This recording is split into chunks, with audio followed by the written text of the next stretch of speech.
Look, I don't know what I was just finna say. Probably 2 + 2 = 5, but I don't know. But look, if that's wrong, hit that like button. Hey, but this killer husband realized that this wife was still breathing. Well, his wife was still breathing. I ain't gonna say this. He looked crazy, goldberg, like a goldfish. So let's see what he did. 37-year-old Tom Grayley. You're about to hear his story. The man you are looking at is 37-year-old Tom Grayley. 30. You're about to hear his story 37. as to why his wife Nicole is currently lying on their living room floor unresponsive. What happened? How did she end up on the floor? We took a shower. She wasn't feeling good. We took a shower. We went out to the couch. She said she wasn't feeling good. She got down on the floor and she fell over. I tried getting her up. I got some water. I threw some water on her. She didn't wake up. What Tom is leaving out of his story is that Nicole is covered from head to toe in fresh cigarette burns and bruises and is clearly a recent victim of domestic violence. Anyone know what happened to her recently? I have no idea. Although Tom seems to think he can act his way out of this one, he is about to get a rude awakening. The EMTs inside the house managed to bring Nicole back to life. Pulse return. Down, ready. Ah, the look of relief. As you can see, Tom is ecstatic to learn that his dying wife has a pulse, so much so that he thanked God for this miracle. Just kidding. As soon as Tom noticed that his wife was still alive and breathing, he instinctively looked away from her. He then realized that Nicole could wake up and expose him for hurting her, and his so-called panic attack continued. Sit up! You need to stop. You are going to trying to breathe. You are going to fall off the step and you are going to hurt yourself. Slow your breathing down. Deep breaths. Deep breaths. You'll catch your breath. Deep breaths. Do it for your kids. Calm down. My face is going numb. Get my hands up. Sir, what do you want me to do for My you? face is going numb. I can't breathe. Get my hands above my head so I can expand my lungs. Come on, please. You're going to end up in the back of my car if we don't stop. Your kids are right here. You need to calm down for them. Did you take any narcotics or any other drug today that is affecting the way you are acting? By this point, all of the first responders were over Tom's theatrics. What we haven't showed you is that Tom has been acting this ridiculous since the moment they arrived 40 minutes earlier. I need you outside with me, okay? I want to be with my kids. I understand that, but I need you outside. I'm not leaving my kids, sir. Can I be with my kids for a minute? Sir, I need to... Listen, I'm trying to figure out what is going on so I can help I her. told you as much as I can. Can I please have a moment with my kids and try to get a hold of somebody for my kids? I need your help with this so we can help her. Can you give me a minute? Can you leave me alone, please? But now it was clear that Tom had run out of energy, so the deputies decided to wait for their sergeant to tell them what their next step should be. In the meantime, they checked in with the EMTs to see how Nicole was doing. Do you think it's drug overdose or? We had a return of pulse. She's at 95 for pulse right now. She's still unresponsive to us. You don't think any of this is from when she fell? No, not for that. The medics weren't sure how long Nicole would make it if she didn't get to a hospital soon. However, the closest available hospital was about 35 miles away. 47. I say a helicopter for this. Are we able to get a helicopter started over to UAT over? I can try. Nobody's going to find that today. It's just a pretty critical patient. Unfortunately, getting Nicole airlifted to the hospital would be impossible because all local helicopters were grounded due to severe winds of more than 50 miles per hour. We have a post-arrest. Looks to me from blunt force trauma because she's covered head to toe in bruises. She has some teeth knocked out. I was trying to get a helicopter out. Yes. With a chopper out of the equation, EMS had no choice but to drive Nicole to Geauga Hospital. As they were preparing things, Sergeant Matt Johns finally arrived to the sight of Tom burritoed in a blanket in his front doorway. All right, I want you to stand up. Hey, tell us what's going on here so we can figure this out. You're laying down. He's cuffed. This ain't happening. So we need to put him in a police car. So Yes, he's not that's... laying here. Okay. Once we get in our car, then we can start to sort through this in a rational, logical way. But when you're laying in the doorway and there's kids crying, that's not helpful. Don't you agree, Tom? You can catch your breath and it's warm. Heat. Yeah, it's warm. It's warm in there. Heat high. High. Okay. Sit tight in there. Can I get my hands above my head, please? Nope. Sit there. Okay, what's happening? After the deputies gave Sergeant Johns a quick rundown of the situation, he went inside to ask the kids if they saw what happened to their mom. Where did you see Mom at when she couldn't breathe? This is... guys. Okay. Is it wet because he put some water on Mom to help her? Just as Sergeant Johns was finishing his tour of the house, the EMTs were beginning their departure to Geauga Hospital. Female's being transported to Geauga. Okay. She has, they think a broken jaw. Her teeth are all broken. Okay. Her eye is all cut up. This eye is all bruised, swollen shut. Okay. Her legs are covered in bruises. Her arms. New stuff or old stuff? The face is brand new. Okay. It was around this time that Tom's parents unexpectedly arrived at the scene. Yes, really short. Juanita Grayley, who is Tom's sister and auntie to his children, showed up a few minutes later. How bad is Nikki? Can you guys tell me that? No. No. Where did you guys take her? Geauga. Geauga. I'm pretty familiar with a lot of things that go on here. Is that right? Okay. I come out here a lot. The kids will tell you that. Yeah. I've been to check on Nikki a few times. Okay. Maybe, Debbie Gerke, you want to speak to her outside so that everybody in the whole world doesn't have to hear everything? Yeah. Just as they exited the house, the lead investigator, Lieutenant Sean Ward, arrived at the scene just in time to join in on the conversation. Nice to meet you. Yeah, I've been out here to check on Nikki a couple times. Okay. I know that my brother has been physically abusive to her in the past. Last time I was out here was probably about 2 weeks ago, and Nikki was unrecognizable. What do you mean unrecognizable? Honestly, I've been in fear to contact you guys. She's asked me not to contact you guys. I just know that he doesn't like the cops and that he's kind of trained the kids the same way. I think Tom needs help. Tom is like a conspiracy theory. He's up in that. I love him, but he's my brother, and he's up. Juanita didn't mince her words while detailing her brother's abusive nature. However, even though Juanita's statement is a valuable piece of the puzzle, the only ones who were actually present that night, other than Tom and Nicole, were the kids. So they asked the family if they could speak with the kids alone. Until we figure out what's going on, I don't want anybody in this house. Don't be afraid to talk to these guys, okay? They're here to help. They're here to help you, okay? And your mom. And your mom. They need to know what happens and what goes on here, okay? The kids seemed terrified, so Juanita was allowed to stay with them while they answered the deputy's questions. I know that Daddy's told you guys not to talk to people, but sometimes you have to. Have they been fighting the past couple days like they do when Aunt Nita comes out to visit and check on you guys? Yes? They have been? Just whenever you guys can remember, we need to talk to these guys and we need to talk to them, okay? This will help your mom and this will help your dad get the help that he needs, hopefully. It seemed like it was going to take some time for the kids to open up, so Lieutenant Ward and Sergeant Johns checked in with Tom in the back of the cruiser, hoping that he was ready to spill the beans. If you're in handcuffs, you're in the back of the police car, I'm going to advise you of your rights. You have the right to remain silent. Anything you say can and will be used against you for the law. While Lieutenant Ward read Tom his rights, Sergeant Johns secretly placed his body cam on the passenger seat to record their conversation. Tom, look at me. You guys ever get physical? Can you do me a favor? What's that? One favor, and I'll talk to you for hours if you want. What do you need? Let me go in and sit with my kids and hold my kids, because I'm going to need to give you things anyway. You're going to need to give me things? I want to give you things. I have tons of things to give you. Like what? Boxes of stuff. Boxes of stuff.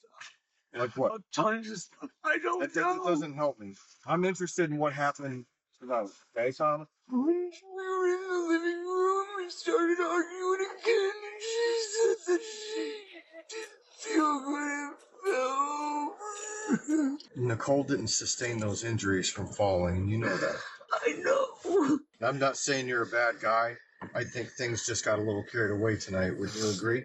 I'm not agreeing with that. You're trying to put me in a position I don't want to be in, and that's making me upset. I don't want to. I wouldn't want to be in that position either. I get that. I understand. Please just let me put my arms around my kids and give you whatever you need. I'm not uncuffing you and having you put your arms around your children. It's not going to happen. Since Tom was still being uncooperative, Lieutenant Ward asked Sergeant Johns to transport him to the county jail. During the 15-minute drive, Tom threw a temper tantrum in the backseat of the cruiser, alternating between fake crying and lashing out at the sergeant. You won't listen to me. Nobody will. I am listening. Listen, we have to ride to the county jail, and I will listen to you. Yeah, but all the things that I'm telling you I need for my evidence, you're going to destroy because people are going to be in my house. You're not going to get it all. I've offered to give it to you, and I've tried to talk to you, and you guys just make a mockery of me. Is it not good enough that I'm trying to talk to you? Is it not good enough that I called for services? Is it not good enough that I tried to give you information? It's honestly, Tom. From nobody. I didn't do nothing. I didn't create no problems. The only thing I asked for was to give me a moment so I could calm down and counsel my kids and get some. When someone needs help and you want to give us a box of papers, that's no good. You know there's nothing in my house that's going to save her. There's nothing in my house that's going to save her. What happened to her?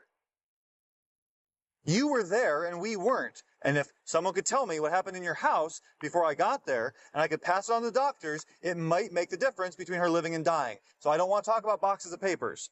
So why don't we talk about what happened to her so we can help the doctors understand what's going on? So they can develop a plan to help treat her and try to get her to live.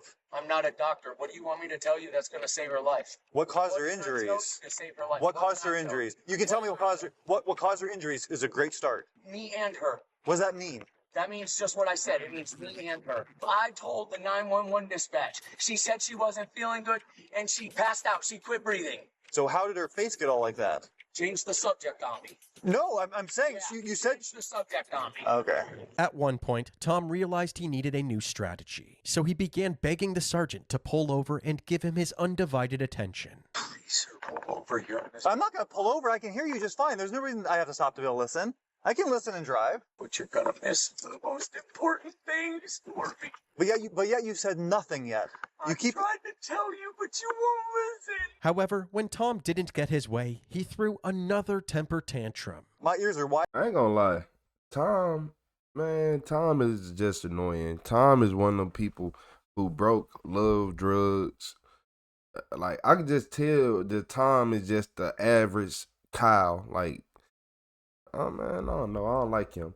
But it ain't just that. It's the fact that this man sound like SpongeBob. You remember when SpongeBob was driving out with Patrick and they was talking?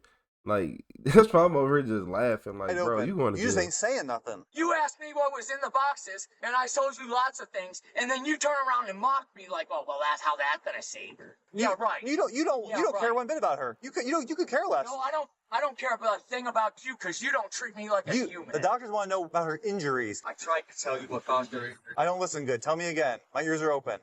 No. The mother of your children is in the hospital fighting for her life. She needs somebody. I'm not a doctor. Okay, and you won't even help. You won't even say what. A cop. You won't even say what happened. Saying what happened ain't gonna change nothing, and it ain't gonna save her life. What more do you want from me? I'm not a doctor. I'm a criminal.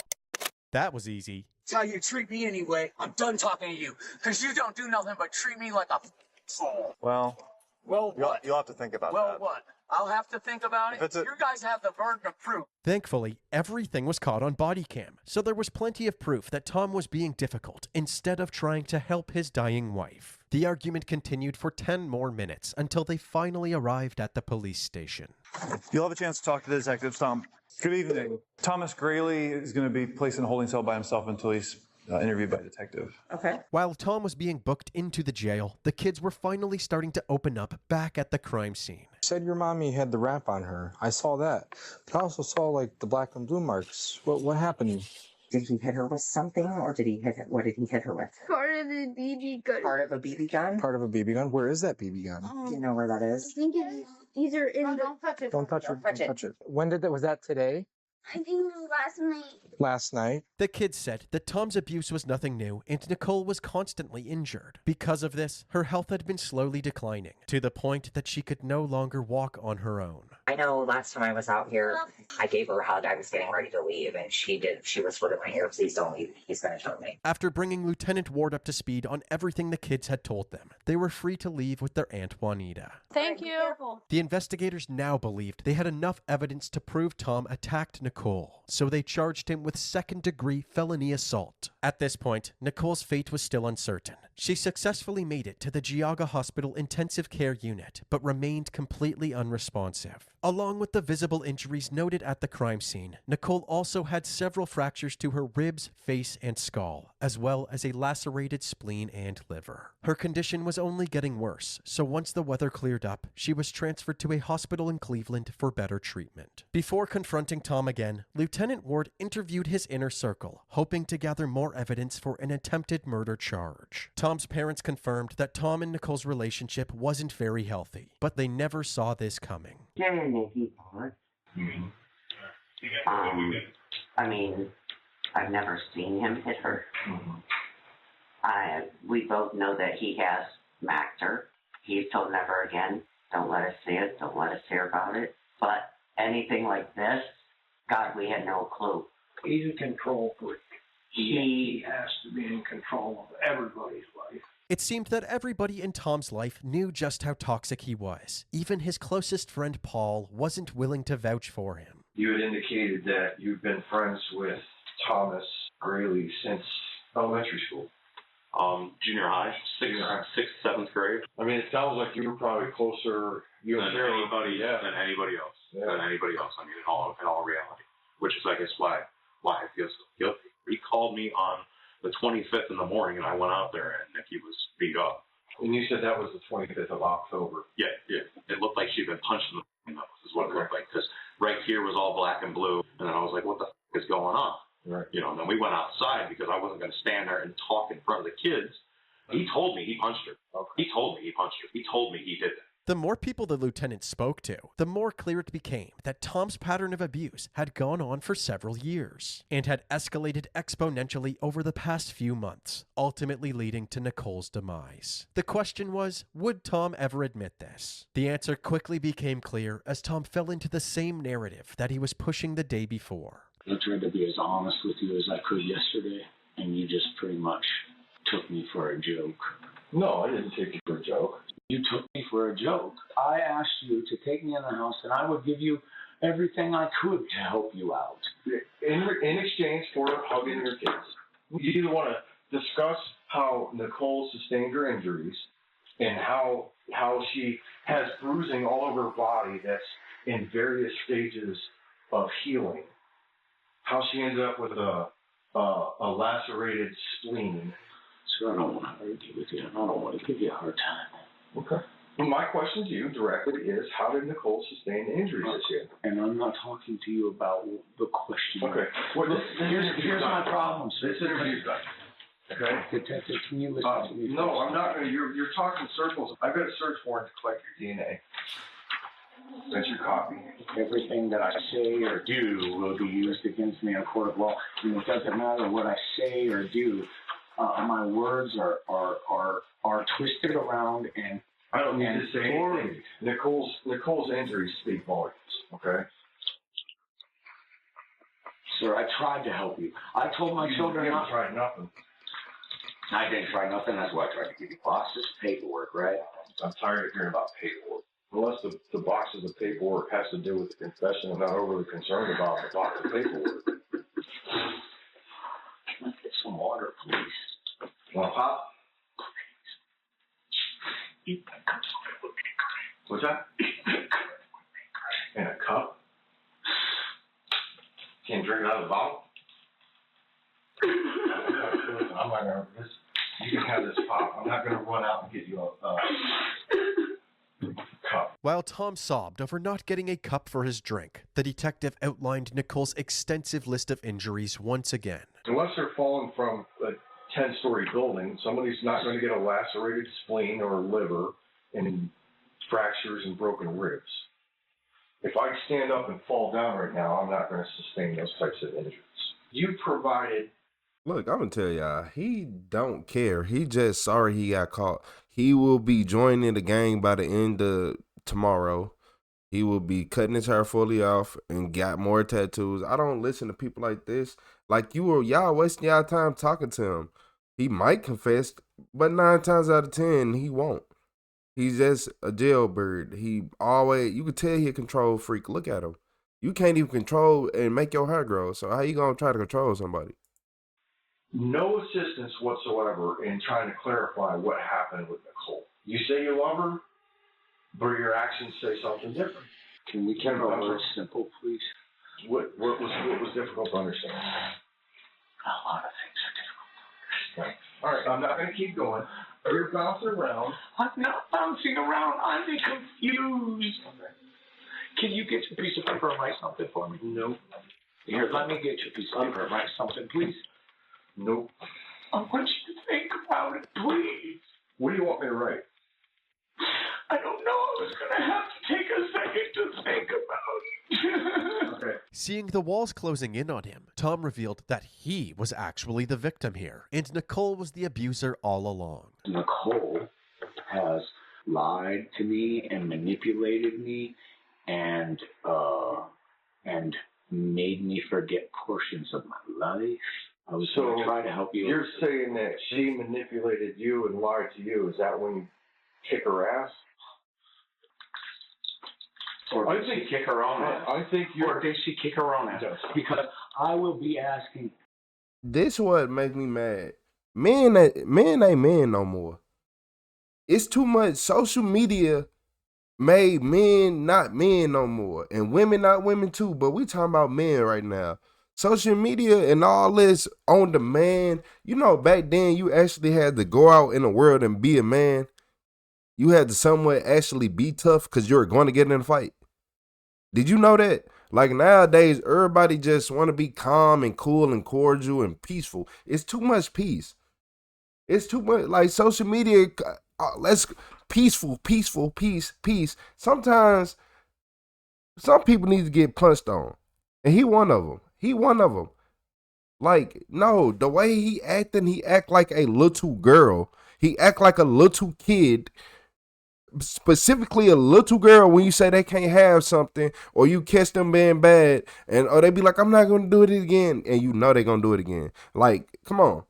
You just look like a child. Man, this make me mad. And it's all because of social media and being able to watch movies whenever you feel like it, being able to hop on. Look, at one point, if you didn't watch the TV show when it came out at this time, you had to wait. You had to wait and hope you seen it again. Hope that same, you better stop playing. You had to wait on the rerun. Like, it's just, man, the grip strength going down, act You like can females. say whatever you want to say. Manipulated Her me. injuries tell a different story. Her injuries speak volumes. What do you? But I don't understand what you meant by that. Well, you don't seem to understand much of anything. You're not going to control this. You're not going to control this interview like you've controlled Nicole over Sir, there. I have been as honest with you as I can. Yes, I have. I told you I can't even understand 10 years of my life. How do I make you understand it in 5 minutes? I'm done talking to you. I'm done. Tragically, Tom never received a cup for his soda. The interview was concluded, and he was promptly brought back to his jail cell. A few days later, Nicole finally succumbed to her injuries. Her manner of death was blunt force trauma to the head. Nicole's death resulted in Tom's felony assault charges being upgraded to aggravated murder. Tom pled not guilty and was denied bond. While sitting in the Ashtabula County Jail awaiting his trial, he made a phone call to update his mom. Hello, this is a free call from Thomas Greeley. What he didn't realize was that the investigators were listening in. How are you? They offered me 30 to life. Oh, did they? I'd be 60 years old after 30 years. So you're going to trial then, right? That's why some of the investigators starting to investigate. All I'm going to say is you don't want them digging through your stuff. I don't know what you're talking about. There's some things in there that nobody should see. Like what? Stuff that you wrote, just not good stuff. Everybody clearly knows that I put my hands on Nikki, but nothing says that I beat the shit out of her. You're not stupid. Okay, well, they're going there. Like it or not, they're going there. So I guess you need to clean. They only plan a certain amount of time to prosecute you, bring you to trial, but they're going there. So whatever you're so worried about everybody seeing, get it on. Yeah, well, there's a burn pile there. we'll have a big fire. After hearing these statements about destroying evidence, the sheriff's office obtained a search warrant for Tom's home. None of the paperwork they found was bombshell evidence, but they did find Tom's phone, which blew the case wide open. On the phone, they discovered multiple videos that Tom recorded over the past 2 months where his horrifying abuse was on full display. To everyone. You see, I touched Nicole a little bit with some cigarettes because I was trying to get Nicole to answer some basic questions about what's going on here, and she wouldn't say nothing to me. And I try to talk to her, and I try to love her, and I try to explain it. I just want to be 100% transparent because I think she's trying to set me the up. That even though she looks like she does, I'm trying to explain to her that there's a judgment coming. And if she thinks this is bad, wait until she gets to judgment, because I want to make it very clear. This is my boat, and I run this. And I just want to make it clear that I don't beat on Nicole. I don't beat on Nicole at all. I teach Nicole hard lessons out of love. These videos, which Tom recorded himself, essentially guaranteed a conviction. Once he was evaluated by a psychiatrist and deemed competent to stand trial, he finally waved the white flag. He pled guilty to aggravated murder, and in October of 2022, he was sentenced to 25 years to life in prison. He currently resides at Ohio's Richland Correctional Institution, a prison that's shape accurately represents guys like Tom. As for Nicole's children, they are now happily living with their grandparents. See, and that's what make me mad about this. You wanna know why? Cause y'all let somebody who this lame, y'all just be letting them think they can do that. Y'all wanna know why people like him don't have black friends? Y'all, cause we would have punched on him. We would have been punched on you. We would have been punching on you already. When you weren't going to be able to do nothing about it. You wasn't going to be able to do a thing about it. I could have straight came over every day and gave you a nuggie, and you can't do anything about it. Nothing. Not a thing. Like, come on. This why they be picking their friends. People like him only choose weak friends. So if he was his friend, that means you're a weak person and you need to evaluate yourself. And you can tell you're a weak person because you let all this go down. Been together for 10 years. I'm like, hey, bro, hold on. You don't even get into that argument. But 10 years, I'm like, bro, nah, man, you gotta do better. Like, I would not ever let you wake up every day without reminding you and trying to, like, nah. I wouldn't even nah, man. I can't even think of that, because this shit just crazy. Like, y'all been around him for that long, knowing he over here beating on her, and she over here telling you, don't leave, don't do this, and you leave. Like, talking about, I run this. You don't have no money for real, boy. That living situation you was in, man, get on, man. You better get on, boy. Not finna sit right here and listen to you. Nobody not finna listen to nobody of your stature. Like, this is my boat. I run this. I teach lessons out of love. Well, let me teach you something out of anger. You teach him out of love. Let me teach you something out of anger. For 10 years, you just, like, I can just tell. I think she's trying to set me up. Oh, you on drugs, huh? They trying to set me up. Man, get your, man, hit that like and subscribe button.